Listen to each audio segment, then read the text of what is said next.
bienvenue à votre chaîne d'information L'Afrique en marche, Tchad et Niger. Une source sécuritaire nous informe que des éléments de Boko Haram ont tendu une embuscade cet après-midi dans la localité de Kaiga Kinjiria, province du lac Tchad, aux troupes de l'armée tchadienne parties se ravitailler. L'armée a repoussé les éléments de Boko Haram et en a tué plusieurs, indique notre source sans être à mesure de préciser le nombre. Du côté de l'armée, il y a eu 5 morts et moins d'une dizaine de blessés évacués sur N'Djamena. La période des crues facilite la mobilité des éléments de Boko Haram.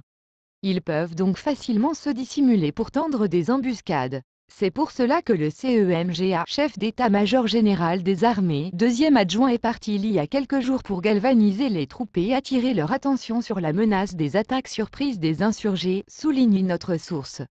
Au moins 18 civils ont été tués dimanche dans l'ouest du Niger lors de l'attaque d'un camion par des djihadistes présumés, près du Mali, dans la région de Tillabéri, zone dite des trois frontières, a annoncé mardi le gouvernement nigérien. Dans l'après-midi du dimanche 20 février 2022, un camion de transport ayant quitté le village de Tanroun à destination de Tizigorou, village situé dans le département de Bani Bangou, région de Tillabéri, a fait l'objet d'une attaque meurtrière perpétrée par des bandits armés à bord de plusieurs motos, non encore identifiées, indique un communiqué du ministère de l'Intérieur lu à la télévision nationale. Il ajoute que le bilan provisoire de l'attaque fait état de 18 personnes tuées, 8 personnes blessées dont 5 graves, admises au district sanitaire de Walam, ville située plus à l'est. Le camion a été incendié et une opération de ratissage a été engagée dans la zone, selon le ministère. Un député de la région avait auparavant annoncé à l'AFP l'attaque de ce camion par des assaillants venus du Mali, ainsi que celle du village de Tizigorou qui avait fait selon lui 3 ou 4 morts, attaque dont ne parle pas le communiqué du gouvernement.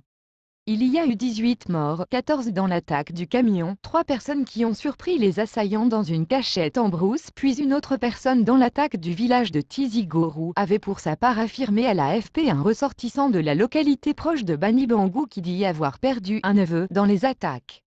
En 2021, des djihadistes présumés avaient multiplié les assauts particulièrement sanglants contre des civils dans leur village et dans leurs champs dans la zone de Bani Bangou. Ainsi, le 2 novembre, au moins 69 membres d'un comité de vigilance milice d'autodéfense emmené par le maire de Bani Bangou avaient été massacrés par des hommes armés, selon les autorités. Plus tôt en octobre, des assaillants venus à moto au moment de la prière du soir avaient tué 10 personnes dans une mosquée près de Tizigorou. Et le 15 mars de la même année, 66 personnes avaient été massacrées, notamment lors d'attaques contre des véhicules qui rentraient du grand marché hebdomadaire de Bani Bangou. L'immense et instable région de Tillabéri, d'une superficie de 100 000 km², se situe dans la zone dite des trois frontières entre le Niger, le Burkina Faso et le Mali et est le théâtre depuis 2017 d'actions sanglantes de groupes djihadistes liés à Al-Qaïda et au groupe État islamique UI. Les autorités y ont lancé de vastes opérations de distribution gratuite et de vente promotionnelle de céréales aux paysans affectés par une grave crise alimentaire engendrée par les attaques et la sécheresse. C'est dans cette zone de Tillabéri qu'une partie des forces françaises de Barkhane et européennes de Takuba pourrait être redéployée après leur retrait du Mali. Et bien, n'oubliez pas de vous abonner à la chaîne pour ne pas rater notre prochaine publication. Au revoir.